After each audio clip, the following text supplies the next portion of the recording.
हाँ जी दोस्तों, वही कैश बजट देख सकते हो। 5वां नंबर लिख के रखा हूँ। लास्ट क्लास में 4 बनाए थे। इस वीडियो में 5 और 6 दो क्वेश्चन बनाने वाला हूँ और दोनों इजी है। हालांकि 5वां नंबर है वही है, सीखने के लिए अच्छा क्वेश्चन है, छोटा मोटा। 6वां नंबर आईएमपी लगा सकते हो। ठीक है, तो पहले 5 देख लेते हैं। 5वां क्वेश्चन वैसे भी छोटा है। क्वेश्चन देखो, समझ जाओगे, बहुत ही आसान क्वेश्चन है। निम्नलिखित सूचनाओं से माह जनवरी से अप्रैल तक का रोकड़ बजट तैयार कीजिए। लिखा भी है, prepare a cash budget for the period of January to April. January to April, January February March April, यानी 4 महीने का बनाना है बस। ठीक है, देखो महीना दिया 4, सेल भी दिया है, परचेस भी दिया है। सेल रिसिप्ट में आएगा, परचेस पेमेंट में आएगा। फिर नीचे पढ़ा श्रमिकों को 7,500 प्रति माह मजदूरी दी जाएगी। वेजेस कहां पर आएगा? रिसिप्ट की पेमेंट में आएगा। फिर बोल रहा है 1 जनवरी को रोकड़ शेष का अनुमान 12,000। ये तो बैलेंस है, बैलेंस से स्टार्ट करेंगे। 12,000। प्रबंध निर्णय लिया गया कि कुछ डिसीजन लिया गया। यदि रोकड़ की कमी 10,500 तक होगी, अगर बाई चांस, अच्छा इससे पहले पिछले वाले वीडियो में 2 क्वेश्चन देखे थे जिसमें माइनस में आया था 2 महीने का जो भी है।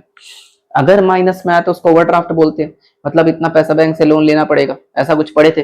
अब अगर माइनस में आता है तो नीचे 3 पॉइंट दिए हैं, डिसीजन लेने के लिए आपको करना क्या है, बैंक से लोन लेना है या कुछ और करना है, पढ़ के देखो समझ जाओगे। यदि रोकड़ की कमी 15,000 तक होगी तो प्रबंधक बैंक से लिया जाए। मतलब अगर बाई चांस कैश 15,000 माइनस में आता है, 15,000 तक माइनस में आता है, तो अपन बैंक से सिंपल सा लोन ले लेंगे। ठीक है, अगर कैश 15,000 से 63,000 तक होगा तो डिबेंचर इशू करके पैसा रेज करेंगे। डिबेंचर इशू करेंगे, फिर मार्केट से पैसा आएगा। और अगर 63,000 से ज्यादा होगा तो समता अंशों के निर्गमन द्वारा। अगर 63,000 से ज्यादा माइनस आया तो इक्विटी शेयर को इशू करेंगे। तो हमें ये 3 पॉइंट का खास कुछ नहीं करना है, इससे बस डिसीजन लेना है कि अपन को करना क्या है, किस महीने में किस टाइप का डिबेंचर इशू करेंगे, कि बैंक से लोन लेंगे, कि इक्विटी शेयर इशू करेंगे, वो देखना पड़ेगा बस। ठीक है, बाकी इन 3 पॉइंट का कैश बजट के अंदर कोई काम नहीं है। कैश बजट तो सिंपल सा है, ऐसा कुछ बोला भी नहीं है। सेल किए, मान के चलो उसी महीने पूरा पैसा मिल गया। परचेस किए, मान के चलो उसी महीने पूरा पेमेंट कर दिए। और एक बार 7,500 का वेजेस भी दिए। तो बहुत ही छोटा क्वेश्चन है, तो मैं ज्यादा कुछ लिखने नहीं वाला। सबसे पहले तो बैलेंस लिखेंगे। बैलेंस देखो, नीचे पॉइंट में दिया है, पॉइंट के ऊपर 12,000 था जनवरी में। फरवरी मार्च अप्रैल का बाद में सोचेंगे। अब यहाँ पे रिसिप्ट के अंदर एक तो सेल आएगा, एक ही आएगा सेल। वैसे 4 महीने का दिया, चारों छाप दो। 90, 60, 67,500 और 60,000। इसका 90,000, इसका 60,000, इसका 67,500 और इसका 60,000। वीडियो जल्दी खत्म हो जाएगा, फिर भी 2 ही बनाएंगे, ज्यादा नहीं बनाएंगे। ज्यादा बनाने से ना तुम लोग पढ़ने बैठते हो तो दिमाग खराब हो जाता है। ये सेल हो गया। ठीक है, इसका टोटल लगा लेते हैं, रिसिप्ट आ जाएगा 90 और 12, 102। ठीक है, चलो बाकी उन सब का टोटल वो बैलेंस निकलने के बाद ही कर सकते हैं, अभी नहीं कर सकते। फिर आते हैं पेमेंट में। पेमेंट में 2 ही है। एक तो परचेस है जो क्वेश्चन में दिया हुआ है, देखो 72,000, 1,20,000, 72,000, 1,20,000, 1,21,500 और है 1,35,000। और देखो नीचे वेजेस दिया 7,500 वेजेस। इसके बारे में भी खास कुछ नहीं बोला है, तो 7,500 हर महीने का पेमेंट होगा। ये बहुत ही आसान क्वेश्चन है वैसे, बस 2 ही चीज था पेमेंट में, बच्चों जैसा क्वेश्चन है। ठीक है, अब बस कैलकुलेटर चलाना है, ओवरड्राफ्ट निकालना है।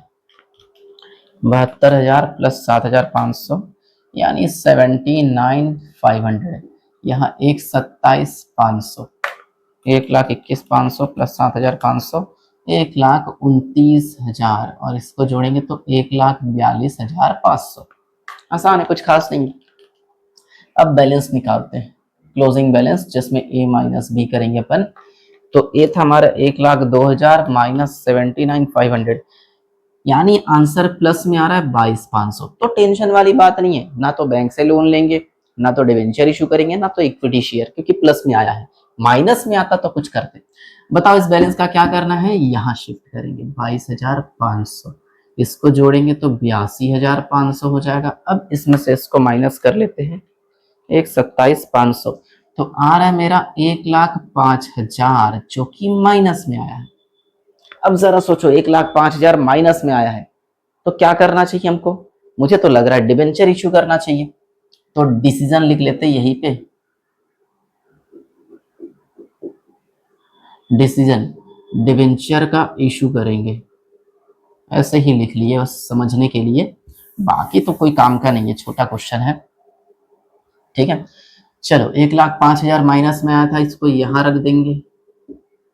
ठीक है, और प्लस 67,500, तो माइनस में आ रहा है 37,500।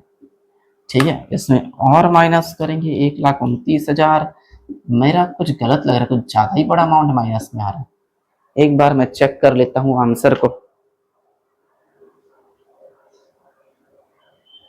22,500 प्लस में ठीक है, उसके बाद ये वाला गड़बड़ हुआ, 45,000 माइनस में आना चाहिए।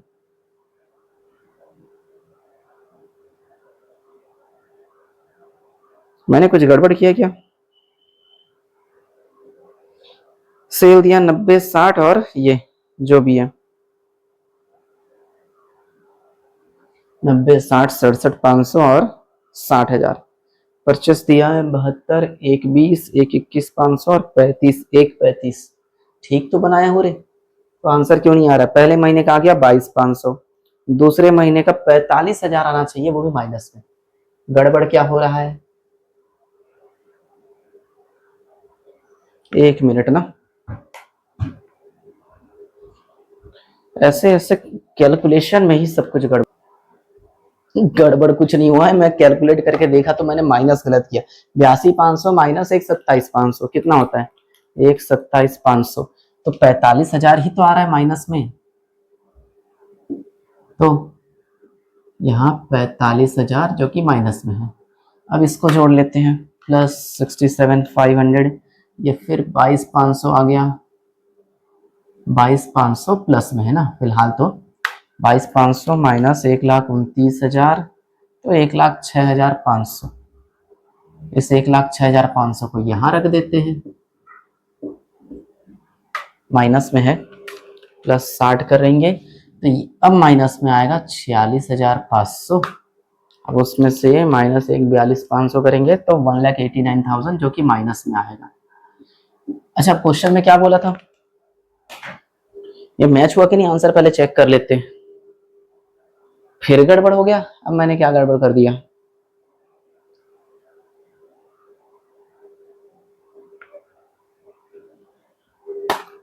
एक 1,06,500 माइनस 45,000। नहीं यार, मेरा सही है। कैसे? इसका तो डिवेंचर इशू कर दिया, बाकी बचे कुछ अमाउंट का क्या करेंगे? बचे कुछ अमाउंट का कितना आ रहा है डिफरेंस? इसको इससे माइनस करके देखो कितना डिफरेंस आ रहा है। मैं ना इसको अलग तरीके से प्रेजेंट करना चाहता हूं। अलग तरीके से प्रेजेंट करने का मतलब है डिसीजन बाद में लेंगे। ओवरड्राफ्ट कितना है वो निकाल लेते हैं। चलो, ये बैलेंस जो है ओवरड्राफ्ट है, इस बैलेंस के बारे में एक लाइन और बना लेते हैं, ओवरड्राफ्ट। देखो, पहले महीने में प्लस में था, कोई टेंशन नहीं है, यहाँ छाप दिए, टोटल किए, इसमें से इस पहले पेमेंट को माइनस कितना बचा, तो ये है ओवरड्राफ्ट 45,000। इस ओवरड्राफ्ट को यहाँ ले गए, अगले साल फिर माइनस कैरी कर रहे हैं, तो अगले साल का टोटल माइनस इतना आया। लेकिन अगर नेट माइनस देखे इस ओवरड्राफ्ट को छोड़कर, इसमें से इसको माइनस करके देख लो कितना बचेगा, कितना बच रहा होगा? 1,06,500 माइनस 45,000, 61,500। इसका तो 45,000 का ओवरड्राफ्ट है, इसका 61,500। इसमें से इसको माइनस करके देखो, 1,89,000 माइनस 1,06,500, तो आएगा 82,500। ये ओवरड्राफ्ट आ गया। अब डिसीजन ले सकते हैं कि कैसा कैसे इशू वगैरह करना है। देखो, ये माइनस में आया 45,000, 45,000 माइनस में आया तो क्या करना है? 15,000 तक की कमी होगी तो बैंक से लोन लेकर, तो ये वाला बैंक लोन डिसीजन लेते हैं, ये बैंक से लोन लेंगे। ठीक है, फिर 61,500 की कमी है तो ये डिवेंचर इशू करेंगे, पॉइंट नंबर 2 में देख सकते हो। और उससे ज्यादा 63 से ज्यादा होगा तो इक्विटी शेयर इशू करेंगे। बस ऐसा डिसीजन लिख देना, एक लाइन का, ज्यादा कुछ नहीं। ठीक है, छोटा क्वेश्चन था लेकिन दिमाग खाने वाला क्वेश्चन है। चलो, 5 नंबर क्वेश्चन ऐसे ही था time pass. 6 number question IMP लगा सकते हो। 6 नंबर क्वेश्चन काफी अच्छा क्वेश्चन है, तो सुनते जाना। अच्छा पहले पढ़ लेते फिर कॉलम डिसाइड करेंगे कितना बनेगा। क्वेश्चन को गौर से पढ़ना, थोड़ा बड़ा क्वेश्चन दिख रहा है मुझे। निम्नलिखित दिए गए आंकड़ों के आधार पर मथुरा फ्रूट कंपनी लिमिटेड के सितंबर से दिसंबर तक, यानी सितंबर अक्टूबर नवंबर दिसंबर 4 महीना आवश्यक रोकड़ का अनुमान लगाइए। 4 महीने का बनाना है सितंबर से दिसंबर तक। आगे देखो, ए नंबर सेल्स दिया है, जून का दिया है 40,000, जुलाई का दिया है 60,000, अगस्त का दिया है 50,000, फिर सितंबर से दिसंबर तक 40,000 पर मंथ, यानी सितंबर अक्टूबर नवंबर दिसंबर हर महीने 40,000। ठीक है, ये सेल दिया है, सेल रिसिप्ट में आता है। ठीक है, लेकिन इसके बारे में नीचे कुछ बोला है, अनुमानतः 25% की बिक्री नकद होती है। जितना भी महीने में बेचते हैं उसका 25% कैश सेल होता है, बाकी 75% उधारी मान के चलेंगे। और उधारी जिनको बेचते हैं वो तो डेटर होते हैं, यानी कलेक्शन फ्रॉम डेटर 75% होगा। अब उस 75% का डिटेल भी आगे दिया है, पढ़ के देखो। उधार बिक्री का 50% बिक्री के अगले महीने में, जैसे मान के चलो मैंने जून में माल बेचा, जून में 25% तुरंत मिल गया, बाकी 75% उधारी। उस 75% का 50% जून का जुलाई में, उसके बाद और पढ़ो 30% उसके बाद अगस्त में 30%, और 20% उसके तीसरे महीने में, मतलब सितंबर में 30%, 20%। समझ में नहीं आया? चलो एक काम करते हैं, मैं एक ही एग्जांपल दे रहा हूं। जैसे जून का गुड सेल किए, जून में जो भी सेल था, है ना, जून में देखो क्वेश्चन में सेल दिया है 40,000। ठीक है, इसका नकद बिक्री और उधार बिक्री, नकद मतलब कैश सेल, उधार मतलब क्रेडिट सेल। इसका 25% नकद और 75% उधारी, तो 25% तो 10,000 आएगा, उधारी तुम्हारा 30,000 आएगा। इस उधारी का 30,000 का, है ना, जून का महीना चल रहा था, जून का जुलाई में 50%, जुलाई के बाद अगस्त आता है, फिर सितंबर आता है, अगस्त में 30%, सितंबर में बचा कुचा 20%। ये बोल रहा है। अब 30,000 का 50% होता है 15,000, 30,000 का 30% होता है 9,000, 30,000 का 20% होता है 6,000। ये तो कलेक्शन फ्रॉम डेटर में ना ऐसे कुछ होगा। ठीक है, हमें तो सितंबर से दिसंबर तक बनाने बोला है, यही ना, तो बस जून का पैसा सितंबर में बस रिकॉर्ड करेंगे उधारी वाले का, और कुछ नहीं। कैसे करना है मैं प्रेजेंट करूंगा, समझ जाओगे, टेंशन मत लो। चलो ये पूरा पहला पॉइंट हो गया। बी नंबर पढ़ो, फल 5% नकद छूट का लाभ उठाने के लिए हमेशा नकद खरीदते। जो भी परचेस वगैरह होता है सब नकद होता है, लेकिन 5% डिस्काउंट मिलता है। सितंबर से दिसंबर तक क्रय 1,000 टोकरी प्रति माह, हर महीने 1,000 टोकरी खरीदते हैं, और एक टोकरी का रेट है 20 रुपए, तो 1000 इंटू 20 20,000 होता है, और उस पर भी 5% डिस्काउंट मिलेगा। 20,000 का 5% 1,000 रुपए माइनस कर देंगे तो 19,000, यानी 19,000 का पेमेंट हर महीने करते हैं। तो ये पेमेंट में जाएगा परचेस के नाम से। ठीक है, फिर मजदूरी एवं वेतन 5,000 प्रति माह, ये तो पेमेंट में आएगा। सितंबर से दिसंबर तक के कुछ और खर्चे देखे, कैश एक्सपेंसेस हर महीने 10,000 लगा लेंगे। डेप्रिसिएशन खर्चा है, पेमेंट में आना चाहिए, नहीं आएगा। डेप्रिसिएशन नॉन कैश आइटम है, अपन बना रहे कैश बजट। कैश बजट का मतलब जितना कैश आया जितना कैश गया उसी ट्रांजेक्शन्स की एंट्री करना है। डेप्रिसिएशन तो मशीन का वैल्यू कम हुआ है, फर्नीचर का वैल्यू कम हुआ है, ये कोई कैश ट्रांजेक्शन नहीं है, कैश पेमेंट नहीं होता ये, तो इसको रिकॉर्ड मत करना। ऐसे चीज दिखेंगे बिंदास छोड़ देना। ठीक है, आगे एडमिनिस्ट्रेशन एक्सपेंसेस, ये तो हर महीने आएगा। सेलिंग एक्सपेंस 6,000, लेकिन यहाँ लिखा है सितंबर एंड अक्टूबर ओनली, सितंबर और अक्टूबर बस 2 महीने में। तो काम करते हैं, 4 महीने का बनाना है, सितंबर से दिसंबर। खींच लेते हैं कॉलम, फिर करेंगे शुरू। और थोड़ा लंबा क्वेश्चन है ना, धीरज बनाए रखना। सितंबर अक्टूबर नवंबर दिसंबर 4 महीने का बनाना है। ठीक है, ये होगा सितंबर अक्टूबर नवंबर दिसंबर। थोड़ा बड़ा क्वेश्चन है ना, थोड़ा अपना भी दिमाग लगाना। हालांकि देखो ऐसा मत करो कि यार बिना देखे ही बनाना चालू कर दिए, देखो लेकिन अपना भी दिमाग लगाओ, कैलकुलेटर पकड़ के बैठो। हाँ, और कोई कैश बैलेंस वगैरह दिया है कहीं पर भी? कैश बैलेंस तो मुझे नहीं दिख रहा कहीं पर, नहीं है। सीधा बैलेंस नहीं है तो रिसिप्ट से चालू करते। ठीक है, ये क्वेश्चन नंबर क्या है 6। तो रिसिप्ट लिख लेते हैं। रिसिप्ट में दो ही रिसिप्ट होगा, एक कैश सेल, ठीक है, और एक होगा कलेक्शन फ्रॉम डेटर। अब कलेक्शन फ्रॉम डेटर में ना अलग अलग महीना दिखाएंगे अपन। कलेक्शन फ्रॉम डेटर में क्वेश्चन में देख सकते हो हमें इंफॉर्मेशन, फर्स्ट पॉइंट देखो, जून से लेकर पूरा दिसंबर तक दिया हुआ है। जून, जुलाई, जुलाई के बाद अगस्त, सितंबर, अक्टूबर, नवंबर, दिसंबर, और हर एक महीने के बारे में इंडिविजुअली सोचना। पहले एक काम करते हैं, रिसिप्ट में कैश सेल बोल रहा है कि 25% नकद विक्रय होता है, तो जिसका जो महीने का सेल है उसी महीने का कैलकुलेट करके छाप देते हैं। जैसे जून में बोल रहा है 40,000 तक, जून का तो महीना है ही नहीं। सितंबर से देखो ना, सितंबर से दिसंबर तक का सेल कितना है 40,000, 40,000 का 25% 10,000 होता है, तो कैश सेल तो हर महीने में 10,000 आएगा। भाई सितंबर का भी सेल 40,000, 40,000 का 25%, ठीक है। अक्टूबर का भी सेल 40,000, 40,000 का 25% 10,000। नवंबर का भी सेल 40,000, इसका 10% 25% 10,000, तो इसका भी हर महीने का 40,000 है, उसका 25% लगा दिए। चलो अब बात करते हैं कलेक्शन फ्रॉम डेटर के बारे में।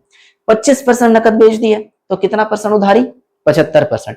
अब जो भी हिसाब लगाएंगे 75% का सोच के हिसाब लगाएंगे, ठीक है। जून का सेल देखो कितना दिया हुआ है, जून का 40,000 है, 40,000 में से कैश सेल निकल गया था 10,000, तो बाकी क्रेडिट सेल, उस क्रेडिट सेल का कुछ पैसा जुलाई में मिलेगा, कुछ पैसा अगस्त में मिलेगा, कुछ पैसा सितंबर में मिलेगा। सितंबर का कॉलम है हमारे पास, तो सितंबर में कितना मिलने वाला है 6,000, तो जून का पैसा यहाँ पे 6,000 आएगा, ठीक है। चाहो तो ऐसा रफ में करके देख सकते हो, वैसा जरूरत नहीं पड़ता, फिर भी बना के देख सकते हो। मैं तो यही पे छापने वाला हूं कि मैं ऐसा कुछ कैलकुलेशन दिखा दूं, जैसे 40,000 है उसका 75% और फिर 20%, 40,000 का 75% 30,000, 30,000 का 20% 6,000। अब जुलाई का देखो, सोचो कि जुलाई का बना रहे हो। यहां लिख रहा हूं जुलाई, जुलाई में सेल देखो कितना दिया है 60,000 है। ऐसा ही कुछ डायग्राम बनाएंगे ना, सेल 60,000 है, उस 60,000 का कैश सेल और कुछ क्रेडिट सेल, ठीक है। कैश सेल हो जाएगा 25%, क्रेडिट सेल हो जाएगा 75%। 60,000 का 25% होता है 15,000, 15,000 होता है 60,000 का 25% 15,000, तो बाकी यहाँ 45,000 आ जाएगा। इस 45 में से ये जुलाई चल रहा है, तो अगस्त में कुछ मिलेगा, सितंबर में कुछ मिलेगा और अक्टूबर में कुछ मिलेगा। अगस्त में मिलेगा 50%, सितंबर में 30%, अक्टूबर में 20%। अब जरा सोचो, अपन बना रहे ना जुलाई का, ये जुलाई का है, जुलाई का 45,000 का 30% आएगा सितंबर में, सितंबर वाला कॉलम हमारे पास है, और 20% आएगा अक्टूबर में। हालांकि अगस्त में भी 50% आएगा, लेकिन 50% कहाँ है हमारे पास कॉलम, अगस्त का कॉलम है ही नहीं, तो सितंबर और अक्टूबर का निकालेंगे। 45,000 का 20% और 30%, तो मैं इसको ऐसे प्रेजेंट कर रहा हूँ। 60,000 था, उसका 75% इंटू 45%, सॉरी 45 नहीं, कितना 30%, 30% एंड 20%, ऐसा। तो 60,000 का 75%, 45,000 इंटू 30%, यह आएगा कब कब, सितंबर एंड अक्टूबर 13,500, और अक्टूबर में 20% आएगा 9,000। ऐसे थिंकिंग डेवलप करो, ठीक है। समझ आ रहा है क्या चल रहा है। एक महीने का और बनाऊंगा, बाकी सब कैलकुलेटर में कैलकुलेट करूंगा, ठीक है। अगस्त का सेल देखो कितना दिया है, अगस्त का सेल है 50,000, ठीक है। ऐसे ही बना रहा हूं, अगस्त का 50,000 है, 50,000 में से कुछ कैश सेल में निकल गया, कुछ क्रेडिट सेल में निकल गया, ठीक है। कैश सेल में 25%, क्रेडिट सेल में 75%, ठीक। तो कैश सेल तो चला ही गया, छोड़ो उसको। 50,000 का 75%, यहाँ रहा है मेरा 37,500। इस 37,500 को 3 हिस्से में बांटेंगे। अगस्त चल रहा है, अगस्त का पैसा सितंबर, अक्टूबर और नवंबर में मिलेगा। सितंबर में 50%, अक्टूबर में 30%, नवंबर में 20%, ऐसा। तो इंटू 50%, 18,750, 30% 11,250 और 20% 7,500, ऐसा, ठीक है। कौन से महीने का है, अगस्त। अगस्त का सेल टोटल कितना था 50,000।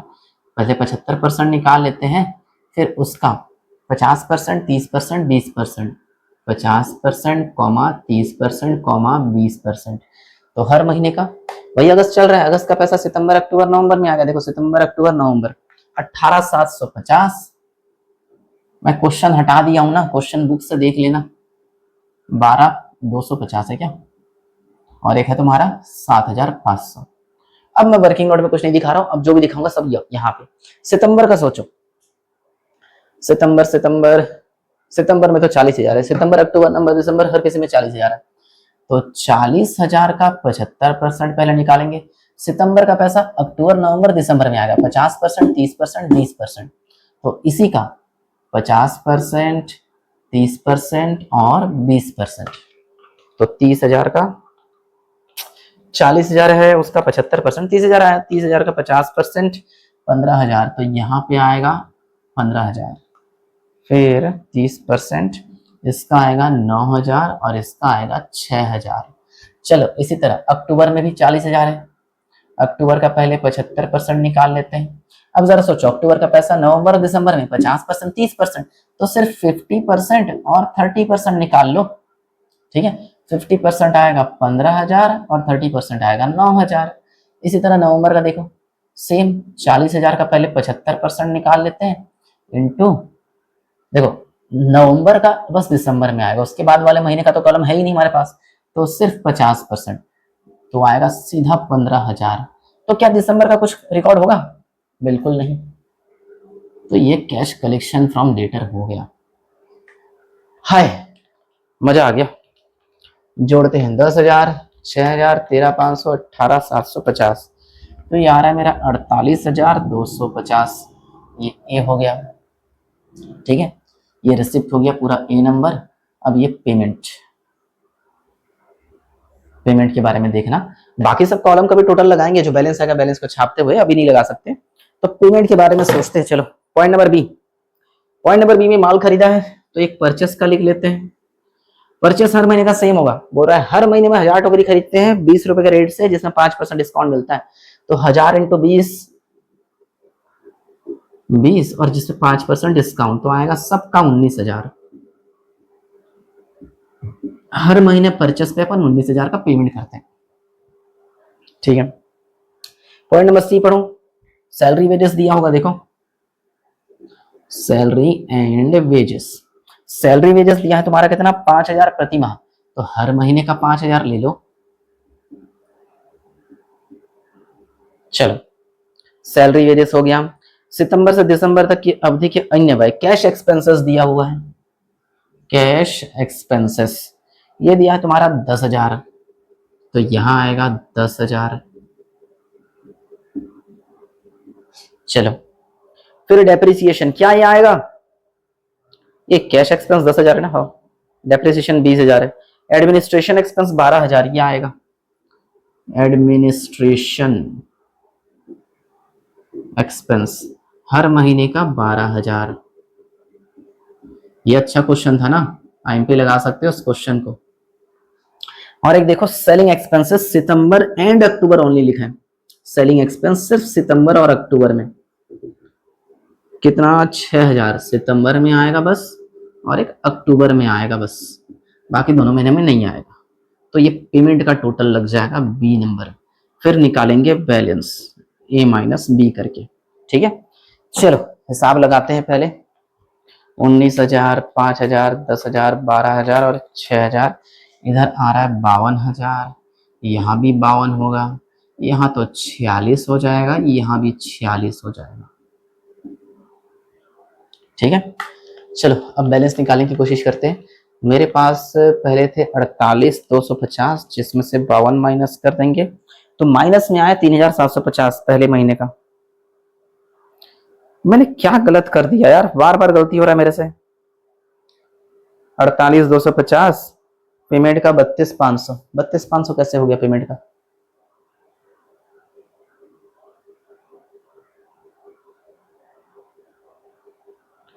अरे पता मैंने गलती क्या कर दिया।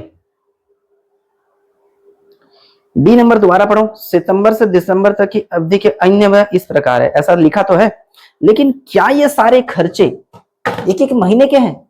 मुझे तो नहीं लग रहा। मैं थोड़ा बुक चेक कर रहा हूं ना, ये खर्चे चारों महीने का टोटल दिया है, मुझे ऐसा फील हो रहा है। चारों महीने का टोटल दिया है, तो ये खर्चे बटेंगे, इसलिए बोलता हूँ यार गौर से पढ़ लिया करो। क्या सैलरी में लिखा है, सॉरी सैलरी बोल रहा हूँ, सैलरी में लिखा था तो प्रति माह करके, हाँ प्रति माह का अनुमान है, पर मंथ लिखा, देखो सैलरी साइड में 5,000 पर मंथ। क्या कैश एक्सपेंस, एडमिनिस्ट्रेशन, सेलिंग वगैरह सब कुछ लिखा है ऐसा? सब में लिखा नहीं है। सब में जब लिखा नहीं है तो सब में आएगा भी नहीं, मतलब बांट के आएगा, ठीक है। बांट के आने का मतलब है बांटेंगे सैलरी वेजेस, ठीक है। कैश एक्सपेंस जैसे 10,000 है, 10,000 4 महीने में बांटेंगे तो हर महीने का 2,500 आएगा ना। 4 से भाग देके देखो, यहां लिख देता हूं, चलो 10,000 इंटू 1/4, तो 2,500 हर महीने का आएगा। इसलिए बोलता हूं ध्यान से पढ़ना चाहिए। 12,000 है तो 12,000 को भी 1/4 कर लेंगे, 12,000 का 1/4 करेंगे तो कितना आएगा, 3,000 हर महीने का। और इसमें 6,000 था, 6,000 में क्या 1/4 करेंगे, 6,000 में 1/2 करेंगे, क्योंकि सिर्फ 2 ही महीने में चार्ज करना है, तो 3,000 इनका भी आएगा। अब सबका हिसाब चेंज होगा। 19,000, 5,000, 2,500, 3,000 और एक 3,000, तो ये आ रहा है मेरा 32,500। यहाँ भी सिंपल सी बात है, 32,500 ही आएगा, ठीक है। तो इधर आएगा 29,500, यहाँ भी 29,500। चलो अब हिसाब लगाते हैं। 48,250 का 32,500 माइनस करेंगे, 15,750 का बैलेंस बचेगा, बिल्कुल ठीक है। 15,750, इस 15,750 को यहाँ ले लेते हैं, पहले महीने का बैलेंस तो था नहीं, अरे यार यहाँ पे बैलेंस लिखना चाहिए था, मैं लिखा नहीं हूँ, लिख लेना, ठीक है। 15,750 प्लस 9,000 प्लस 11,250 प्लस 15,000, तो आएगा मेरा 51,000, 51,000 माइनस 32,500, 18,500 है क्या? अब क्या गड़बड़ कर दिया मैंने,